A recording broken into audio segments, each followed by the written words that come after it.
Okay.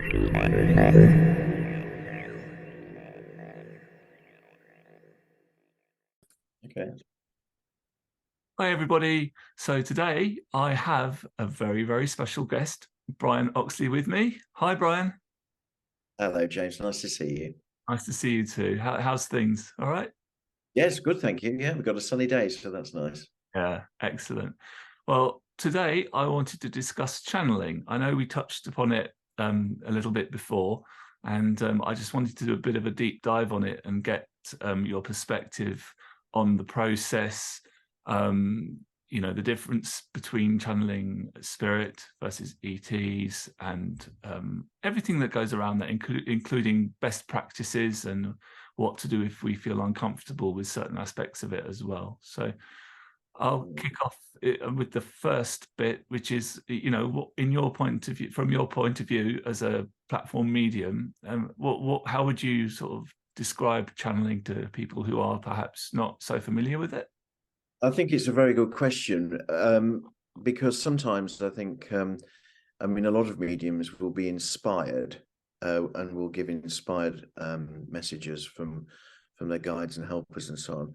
But trance tends to be a deeper proposition.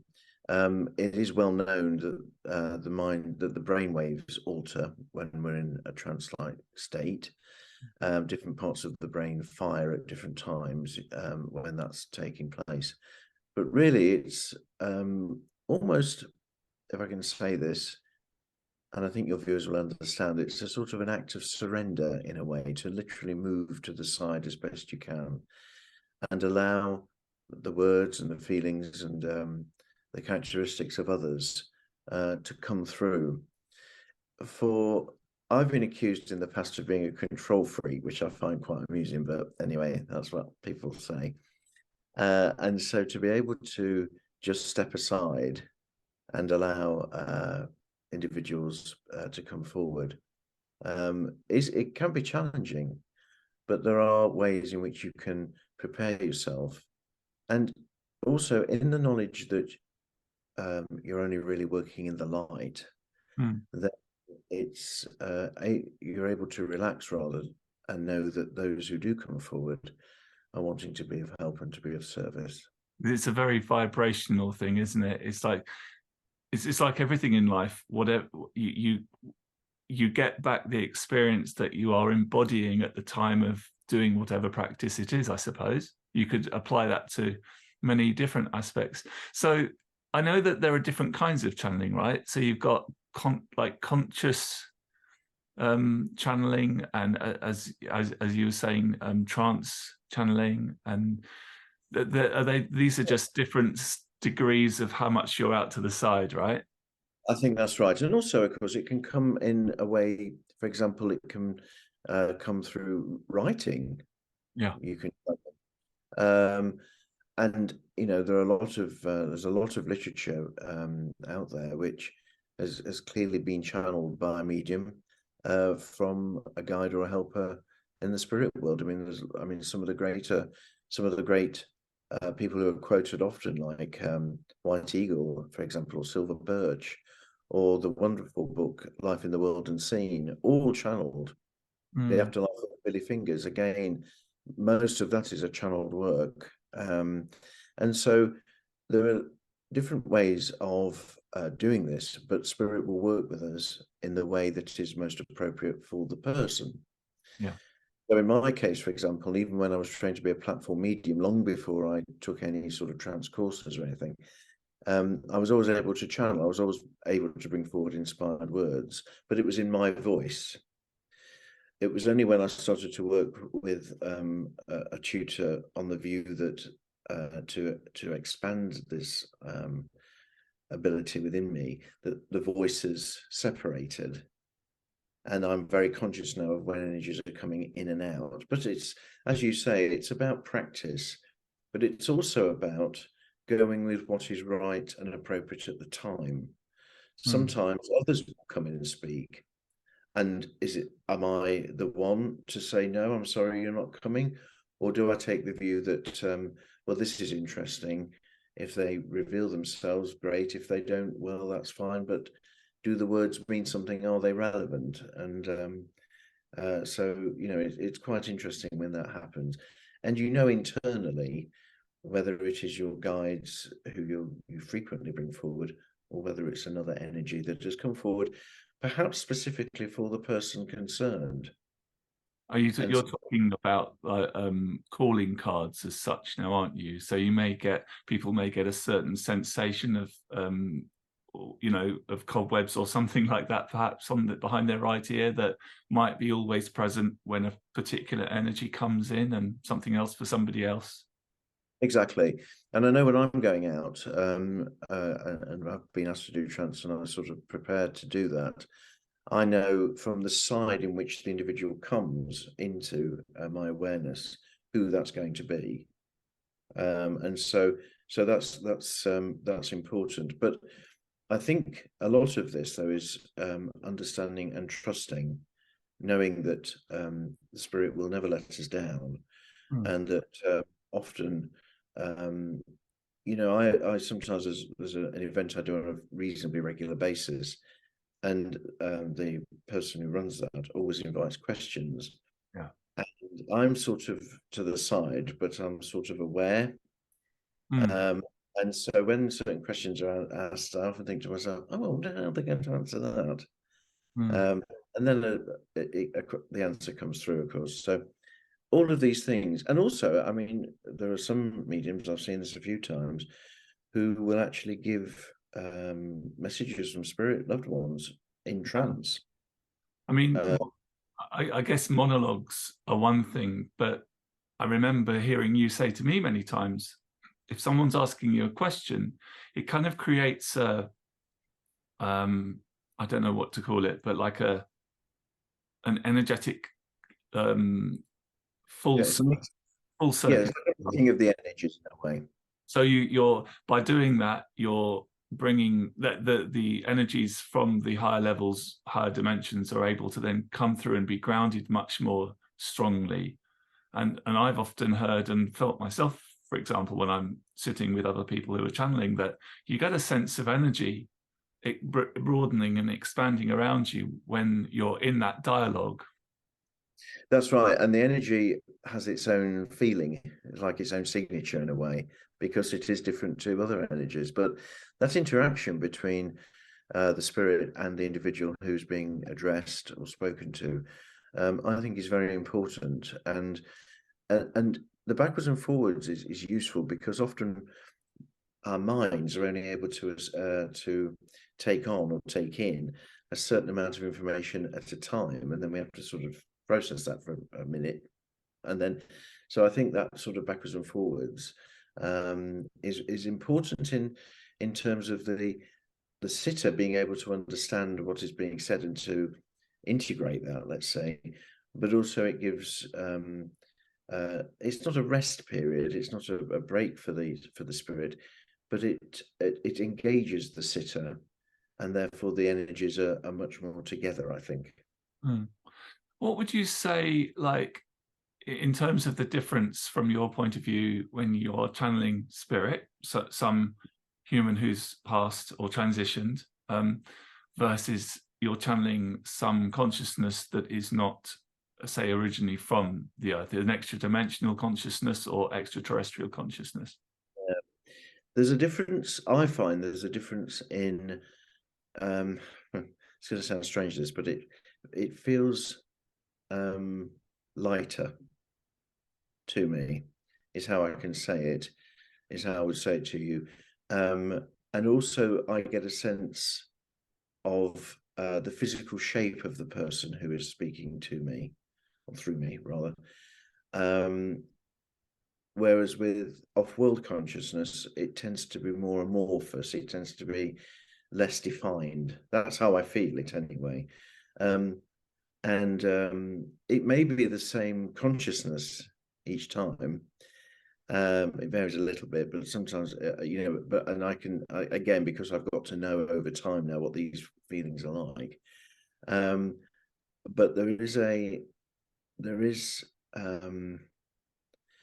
it's very hard to put your finger on it, but I would say that often the the information that comes through from an off-world consciousness tends to be a higher philosophical view, I would say, and often references to the earth in different ways, I notice.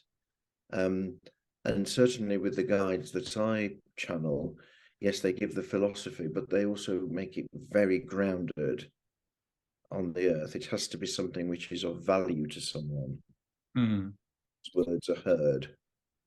How do you go about sort of understanding / discerning the messages that are coming through? What's your process from, in terms of, I suppose, picking up on that energy, whichever sense, psychic sense it comes through on, but through to actually delivering it to the person concerned? Yeah, well, with my two main ones, I get a sense from one of them that they wish to speak, and then I have to make a judgment as to whether or not that is appropriate. I normally accept it, but sometimes it's not always appropriate, because you have to remember that you're dealing with information and vibrations which are very sensitive, and it can be that it's not an appropriate way to deliver information through me stepping aside. But that's a judgment I make each time. However, most of the time I do sort of think, well, if they want to speak, great, let's have it. And then I normally know through some physical changes. Often I have some physical tics that occur when I'm being overshadowed in that way. And also I notice I begin to swallow. And swallowing is often a sign of the spirit person beginning to become comfortable with the way that you speak and your physiology. The physical tics, by that I mean perhaps a twitch or my hands may move, this sort of thing. It's actually the interaction of the spiritual energy with our own physical nervous system. But actually, I find it quite reassuring, because to me, I think, oh, okay, they're here then. They're clearly here, because the things begin to happen that I know is like the signature calling card, if you like, of the Yeah. I remember when I was with you last time, that large consciousness came in, and my eyelids started to flutter, and that was kind of strange. I guess that's just the interaction within that to that higher vibrational energy. But I was like, okay, they're obviously here, knocking on the door, and then I just tried to kind of let go of all expectation, all thoughts, and just, regardless of, just speak whatever came to my mind. Yeah. And the quieting of the mind is important. And also the sense of being, some people describe it as being at the back of yourself. I tend to find I'm sort of at the side looking. The other thing is to notice your own energy levels and to really encourage those to grow, so you become a brighter light in a sense. But normally they will come, and certainly my two, certainly one of them, I should say, really does like to give messages, as well as it won't necessarily be that somebody's mother will be reported, but it will be that as well as the philosophy which will apply to somebody, the actual, they will be given a direct message. We would suggest this, we would suggest that to you. Whether people choose to do that or not is, of course, entirely up to them, because we have free will. But they certainly will do that kind of thing, and I think it's very helpful to most people. Most people seem to enjoy it very much when they hear directly from a spirit communicator. Yeah. Okay. In terms of preparing for a channeling session, what would you say to people is a really good practice to do that? Well, peace and quiet is very important. You don't want banging or pop music playing in the background. I mean, some people meditate with music, and that's fine, each person does what they feel is best for them. But for me, I have to sit quietly. I have to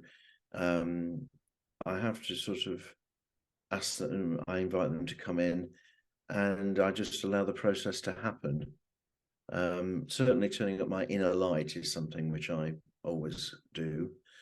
And if I'm preparing to speak to a group in this way, then I don't expect complete not a quiet, but I do need those moments of quiet to begin with, because otherwise my attention I'm sort of trying to move away. But if I hear a noise or some commotion of some sort, then my attention immediately comes back. Mm. So it's important to have that gentle glide in, as I think of it, where I move aside and the spirit personality comes forward, but really quiet and just allowing the process to work. You think like creating a sacred space can perhaps amplify the feeling of the energies coming in, because I guess anything that we do in our immediate surroundings, maybe light some candles, Yes. dim the lights, what anything like that, set intentions, will only strengthen that connection, I guess, right? Absolutely. And it's for each individual, I think, to discern what for them helps to create that sense of stillness. Mm. I often say, you've heard me say this lots of times, that the power is in the stillness, which is one of those spiritual paradoxes to my mind, that you have this great energy, but it is contained on the earth within this this environment of stillness. I mean, when you and I have worked together, and when others work, you notice, yes, you're animated within yourself, but the room seems almost petrified. It seems absolutely as though nothing could move, because that's the energy of the spirit drawing close, and that is the effect it has, like the coolness around the legs that people often, or the feet that people often talk about. But yeah, so creating that sense of quiet and that sense of calm, and then just allowing the process to happen. But of course, as we would understand it, spirits are in control. They know what they're doing, that when they're drawing very close to us.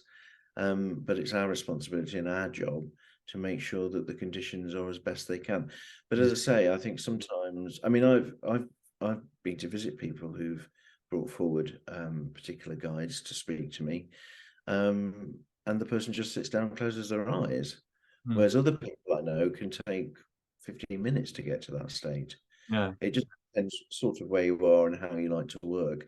But generally, I think you're right. I think there is that sense of the quietness and an inner knowing from the spirit communicator that they're ready to speak. And often for me, that signal is the swallowing. Mm. Yeah. One of the things that that I realized with myself sometimes is, maybe I get to the point where I'm super still, super relaxed, and something clearly comes in. I'm like, okay, that's not me. This definitely feels like it's from them, maybe perhaps in the wording or the topic or the way it's presented. So I give that, and then I get really excited. So I sort of half bring myself back into the room by doing so. And then I'm like, okay, hang on a minute, I've got to get back into the state again. And it's like this constant toing and froing between being more present and less present. So what would you say is like a good way to maintain one's energy levels during the channeling process and intentions as well? It's really practice, to my mind, and to notice in your kind of inner self that is standing to the side, oh, this is interesting, isn't it? And it is easy to come back, but it's the practice that sort of keeps you, can I say, not, I don't mean the word stuck, but it keeps you disciplined enough to stay there as things are going on which are interesting, and that because what's so nice is that generally once you've spoken to a group or to people or to a person, when you come back, to me, the messages and the philosophy often begin to fade fairly quickly. But I can obviously say to the person who I've been speaking to, oh, did you, I remember they said this, and and then somebody would say, well, yes, and they said that as well, and that was helpful, and this sort of thing. But it is really the practice. The most interesting place I've ever done a channeling session was when I was on holiday, and we were in a hotel, and they were working upstairs in the room above us, so there was constant hammering and banging and all this sort of stuff. I thought, well, I can't really do this work in that environment. So I went downstairs and I spoke to one of the officials in the hotel, and I said, is there somewhere I could go? I just have to. I said I had to make a call back to the UK that needed a bit of peace and quiet, and they said, oh, go into the restaurant. Nobody's ever in there during the day, so it's only open at these times. So I duly went in the restaurant, not knowing that there was a workshopping session going on at the hotel with about 150 people from a particular business organization. And they went for a break just as I was having to go into the environment. Now, they weren't near me, but there was a corridor at the end of the restaurant, and they were walking up and down there, chit-chatting away about what they'd just learned, which is fine. So that was quite a challenge to keep myself focused and away. Because to be honest with you, I'm so nosy, I'd probably be interested in what they were saying anyway. But the thing is that I had to remember that, I was there to be the instrument for the spirit and keep that. And it worked fine. I actually had my husband sort of stood guard for me, as it were, to make sure that nobody came over and said, is he all right? What's happening? Yeah.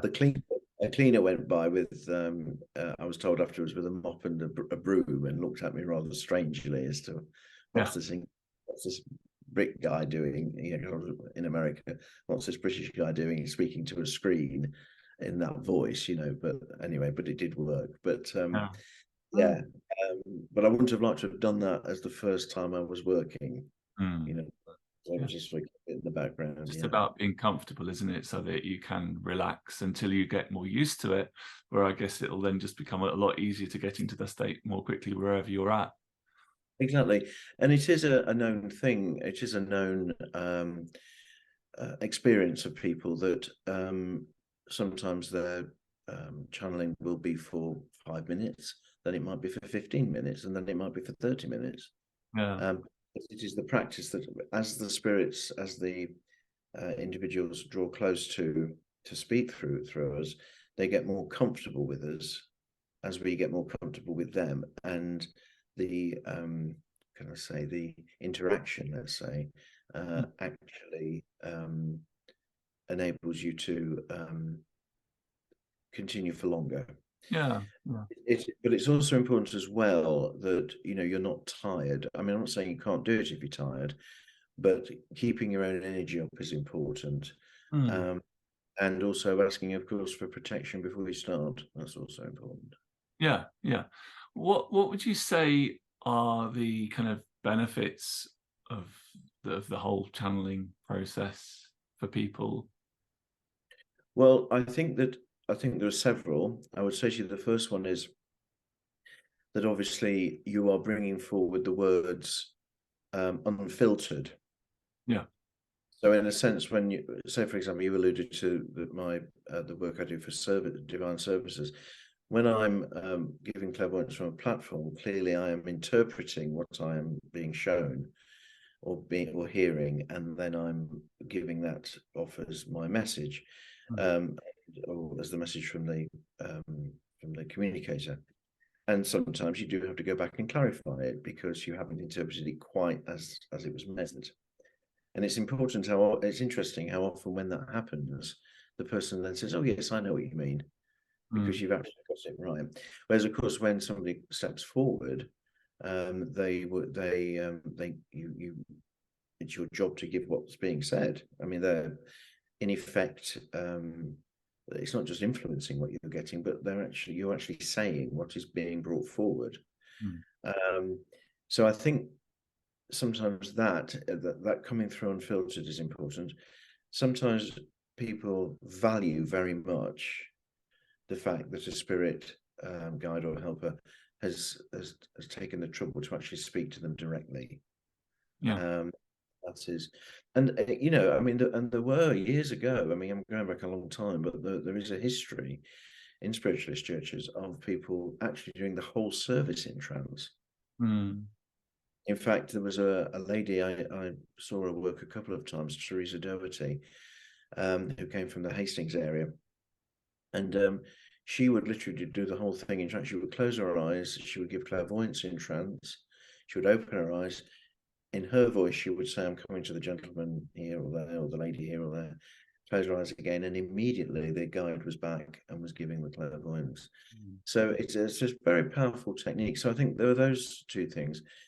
And I think the other thing as well is that in terms of the intimacy and the interaction of the energies, I notice people seem to get a lot out of the fact that there is that closeness from the spirit communication.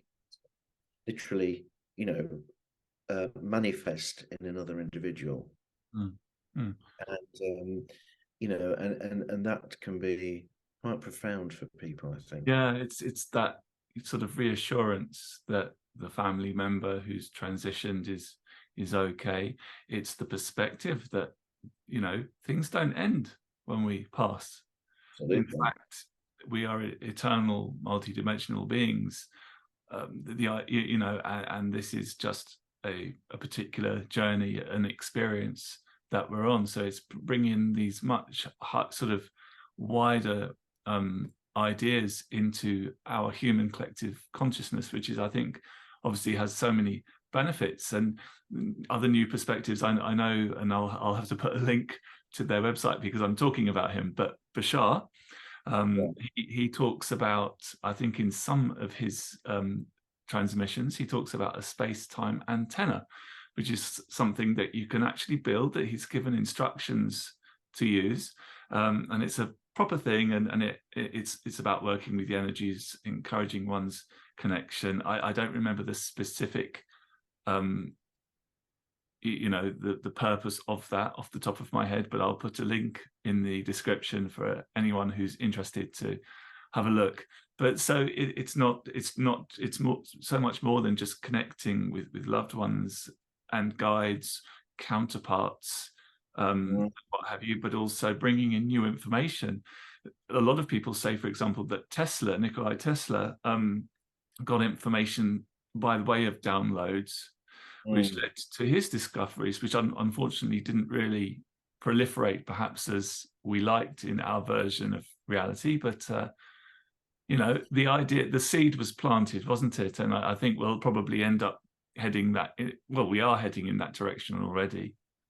And also, I mean, there was the story that Einstein received the information about his theories of relativity. He was looking out of a window and it came to him. And he didn't actually understand what he was being shown, and then had to train in mathematics in order to understand what he was being shown. Yeah.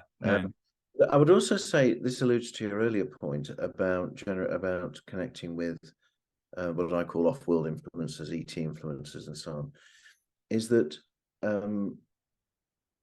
our history, human history, we often apply our filters of today to what happened a long time ago. And of course, none of us were around, and and historians and archaeologists and people deduce, don't they, from what's found and stories that were passed down and so on. But I think if we have any sort of understanding of the notion that off-world individuals will have visited the Earth when the Earth was in its early stages of development, then that can help to explain particular incidents that occurred or particular manifestations that occurred on the Earth plane. And whilst all of this is often open to conjecture, one of the great things, well, the important things about any of this sort of work is the proof that is brought forward with it. And there are people, I mean, Dolores Cannon, for example, and others, who have undertaken work through hypnosis and unlocking subconscious thoughts and so on. And then have gone ahead and proven what was given to them when the individual was under hypnosis and so on. Mm. So I think there's that other practical side, if you like. Yes, it is about the interaction of the communicator and the sitter, but there is this bigger picture too about the world and how we might be able to learn. This notion, for example, that pyramids have appeared all over the world, that certain artifacts are drawn or are fashioned in a way that people from one civilization could never have known from another. Well, these things are not accidents. They happen for a reason. And some of this insight, I mean, it's often highly contested, but nevertheless, some of the insights which are brought forward from those who are able to channel can give some clues or hints as to what actually happened. When you were mentioning about I immediately thought of the Dogon tribe, because way back, before sort of modern history, if you like, they had insights about, I think, the Sirius star system, and they had an awareness of the structure of that star system. The fact that I think Sirius B was also part of it, which at the time they wouldn't have been able to tell with their current level of technology. So I think that's very powerful, This is a very good example, isn't it? And it's the same with, the creation of the pyramids. It's the same with Stonehenge. Lots of places, especially in Southern America, as well as South America, I mean, and other places around the world, there are clearly continuities of design and technology, which in those days, it's not like today where we can hop on a plane and be somewhere else in 8 hours, on the other side of the world almost. I mean, it just didn't work like that then. No, indeed. What I find also fascinating is, there's been a lot of talk that I think it was mid to late 80s or thereabouts. What was it, that there was a harmonic convergence, some sort of energetic thing that happened, which really opened the Earth up to new frequencies. Yes. And that then led to sort of 2012, obviously the end of our Mayan calendar, but in reality a shift into a different time, a different energy.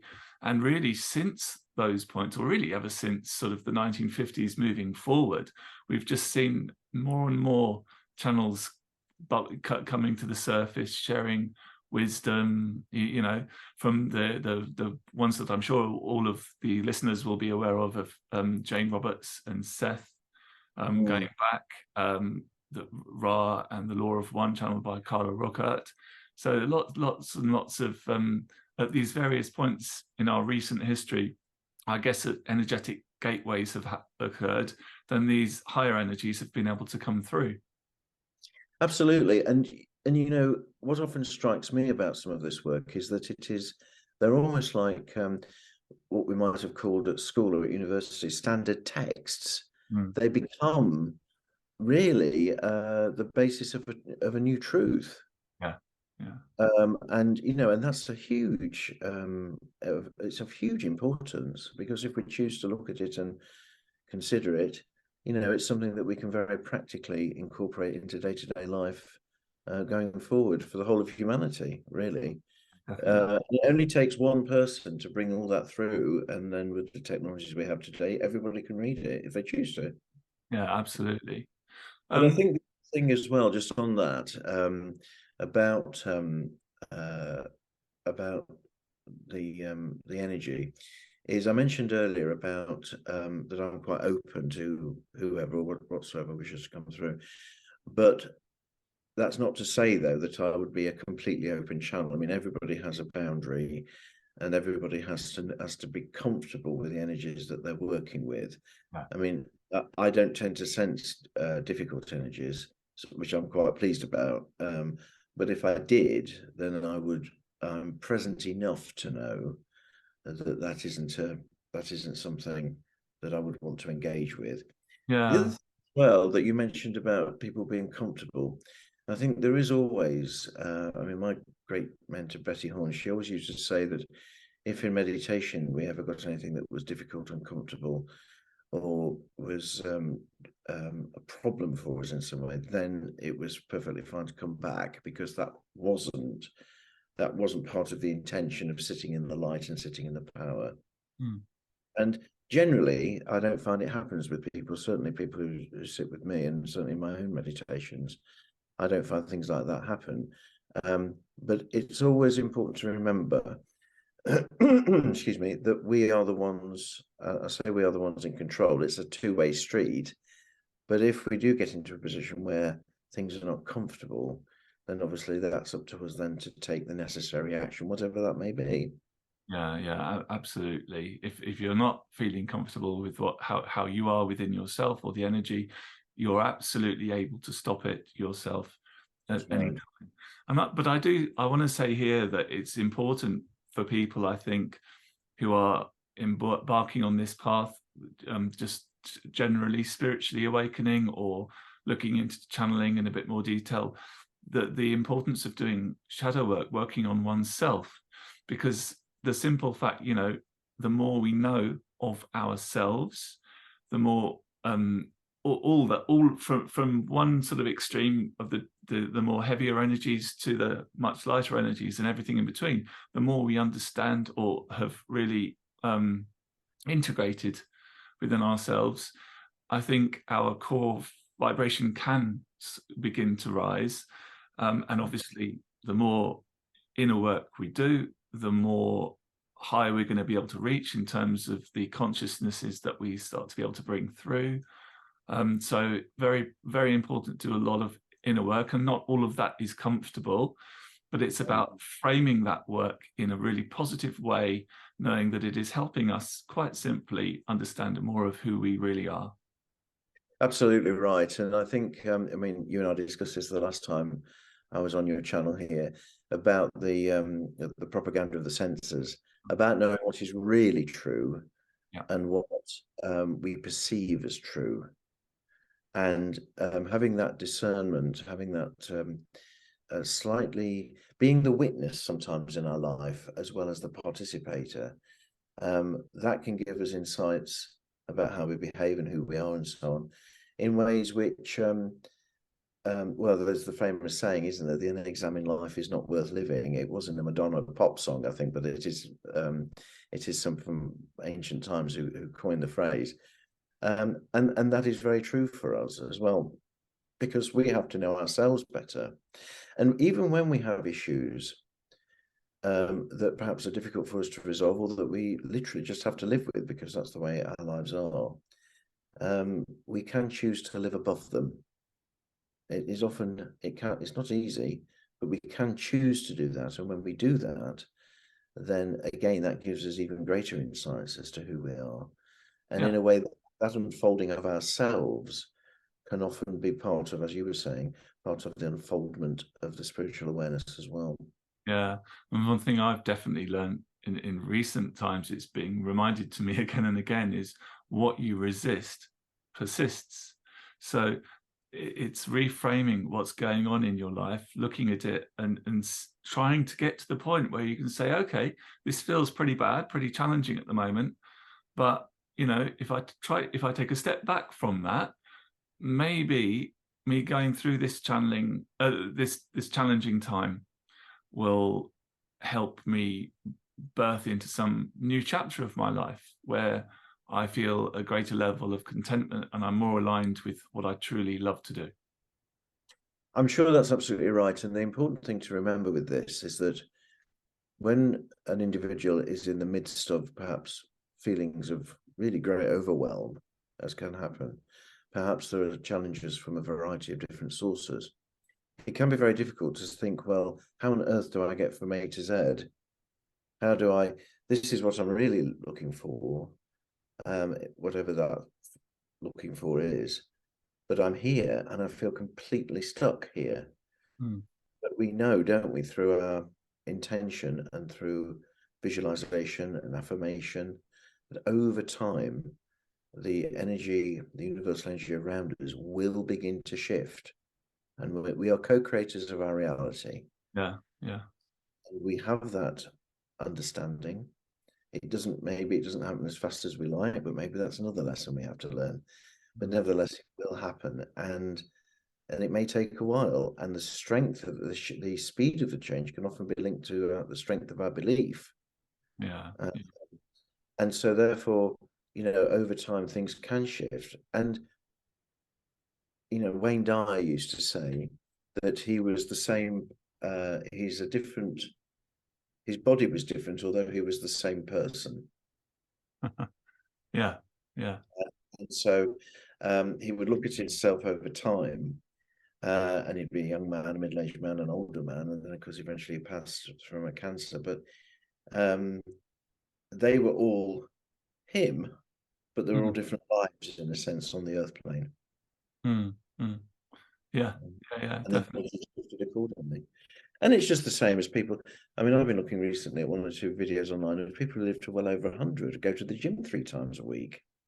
I mean, literally, that's a very different mindset than perhaps other people who may not have that awareness that that's a possibility for them. Yeah, it's being conscious, isn't it? That yes, it looks like we are at the mercy of external circumstances in life. That's the illusion that we create for ourselves. But very, very much so, what we experience and how we experience it, which is probably the most important thing, comes from within us.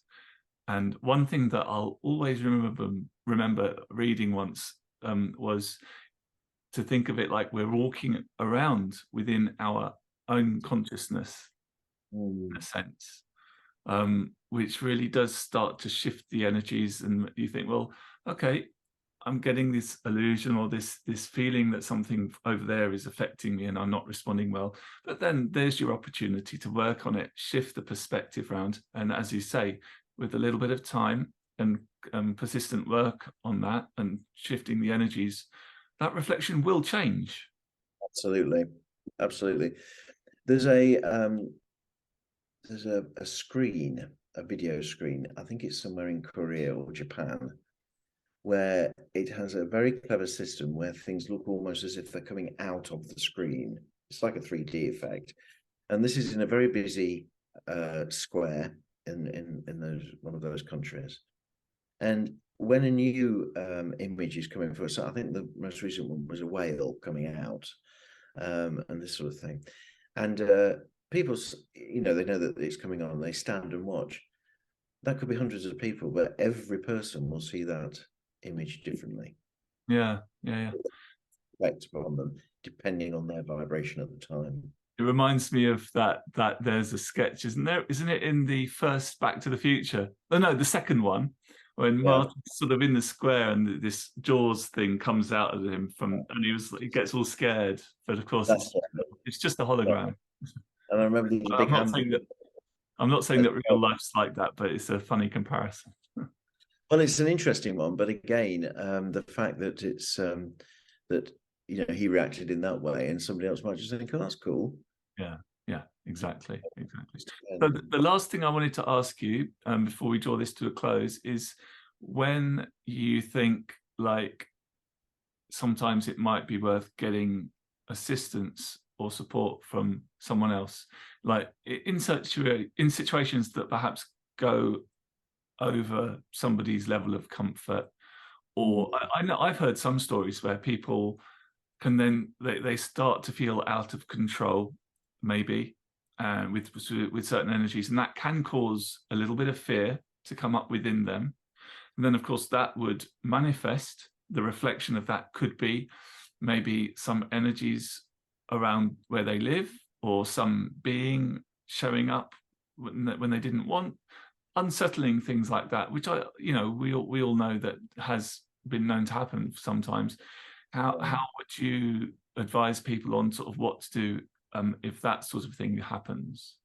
Well, I mean, I was very lucky in that I had a lady who worked with me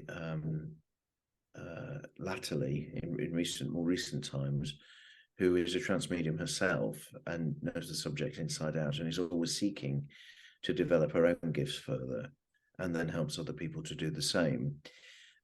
So I was always comfortable that she would understand if I was experiencing anything that I wasn't comfortable with, although that never happened, if I'm honest. I mean, our spirit guides and friends do know us because they want to work with us, and so therefore it's that two-way street I spoke of a little while ago of working together in a harmonious way. But I would always suggest to somebody, I mean, some people can just naturally do it, just like some people are natural mediums, and that's fine. But I think for a person's own peace of mind, I think asking for protection, setting the boundaries of the intervention, making sure that as the spirit communicator draws close, there's a comfort and a clear understanding that if there isn't, then a firm, almost like dismissal, is brought forward. And at the end of the day, the important thing to remember is we can always open our eyes. Yeah. Always open our eyes and bring it to a stop if we need to. But I'll be honest with you, James, my experience is that rarely needs to happen. Rarely needs to. You're right, there have been documented cases of this. I accept that.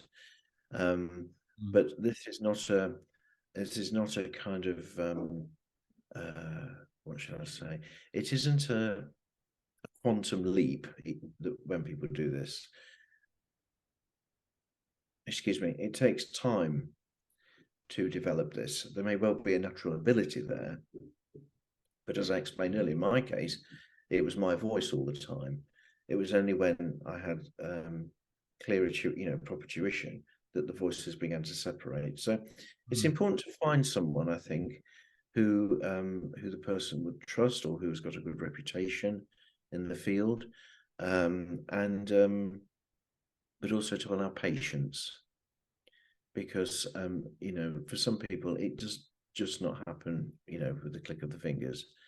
It's time to come forward, and also not to be afraid, I would say, of when the communicators may change. Mine often joke with me about playing musical chairs behind me, so I knew a different person will come in, because as we develop, as our understanding advances, we're given the opportunity to see other elements of this as well, which is interesting. The other thing that comes to my mind is some years ago I lived in a flat, and I saw a woman in the early hours of the morning, an elderly lady, walk into my bedroom. I later sort of realized or found out that it, rather than it being like spirit of the lady who perhaps used to live in that house, I was kind of like viewing things almost like through time bleeding through the different dimension into my space, because my consciousness had opened up that degree at that hour of the night. But the point is, me not realizing that at the time, I started to have thoughts of, oh, crikey, what's going on? I've now got this attachment that I can't control or can't get rid of. I worked with that, and over the years, I've reframed it. I've realized that actually I created all of that experience, and it got worse. I was getting a lot of disturbances before I moved out of that flat. It actually led me to move out because it got quite full on. But I realized that really, in truth, all came from myself, because I had the fear at the time. I didn't know what it was. And that fear just multiplied, which what was originally just one experience of a bit of a sort of overlap, if you like, of the dimensions, enabling me to see that person in that time frame walking into the room.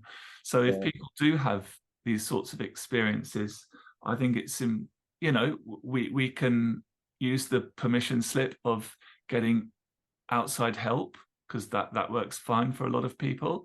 But it's really powerful to realize that all of the experiences do come from us. So if we can really, understand that on a very, very deep level, we can often shift those experiences away. And perhaps, who's to say I wasn't it wasn't a good thing for me to move out of that flat and move somewhere else at the time. So lots of things happen for lots of different reasons. But we're never truly, I think, in a situation where things are completely out of our control. There's the illusion of things being out of control, and we can take steps within ourselves or getting other people to assist us to navigate those situations and continue our own learning. Absolutely. And when you think about how some people are able to completely block out certain things that have happened in their life, I mean, they have an awareness of them, but they never visit that memory, shall we say. We can control these things. And it's important, again, as I was saying a minute ago, it's this issue of boundaries and intention, and where do we want to go with this, and what comes forward. I mean, it's also important, as well as seeking outside help, I think, if something happens that people are uncomfortable with, but also to, in a sense, do what you're saying, but take it a step further by going within very clearly and asking and being and knowing that your thoughts or your words, if you're speaking them, are being heard, and then to be open to whatever comes forward as an answer. Or the matters may just simply stop. You know, the sorts of things that you were experiencing. But it isn't only that. It can be even in our day-to-day lives, we might experience difficulties with an individual, or, you know, our luck always just seems to go slightly the wrong way, or whatever it is. You know, we always just get to the bus stop as the bus is pulling out rather than it just arriving, and there's things like that. And then that's for us to say to ourselves, okay, well, what is this demonstrating? Because it's never about the bus going quickly, and it's never about, you know, the luck just going one way rather than the other. It's about something within us, as you rightly say. Sometimes the propaganda of the senses and our habits deflect us from an answer. They cover the answer in a way, which is why sometimes when we address spirit or address our higher self, there is a greater perspective that's brought forward, which enables us to ensure that we see the truth rather than say, well, this is what we think is happening. We're actually shown what's happening, which is a different proposition. Yeah, we've been, I think, programmed over such a long period of time to function as if like it's all coming from outside. We've forgotten that really, you know, it's about balance of the information coming in from outside, but also going within oneself to the knowledge, to the understanding that already exists within us, and then discerning between the two. Absolutely. It's always this balance between, yes, we live in this physical environment, we have to navigate our way around it, we have to live in it, but also there is this other side to us, this spiritual side, which never loses its connection to from whence we've come, but enables us to access information, knowledge, and wisdom, which is way beyond what we can ever imagine, really. I mean, whatever we imagine, if you double it or 10 times it, it still isn't enough. And we have all that there, but because we have these immediate reactions, oh, we've just missed the bus or whatever, it's rare for us to stand there and say, right, I'm just going to link in and just ask my guide, why do I miss the bus every morning? You know, no, we don't think about that. We just think, oh, we're going to be late for our work or whatever it happens to be.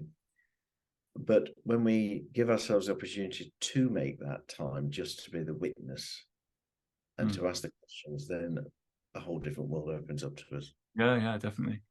Well, thank you so much for, you know, everything today, your insights and what you've shared. I really, really hope it goes, you know, towards helping other people in their own explorations.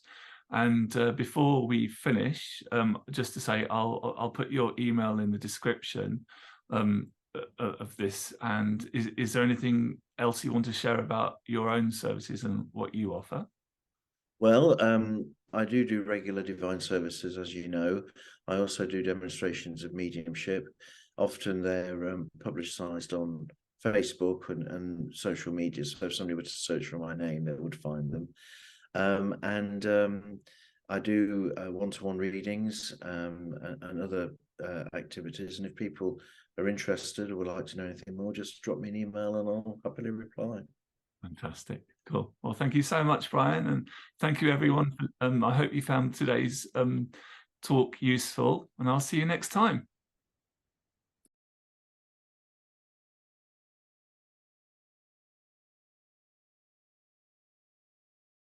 Question.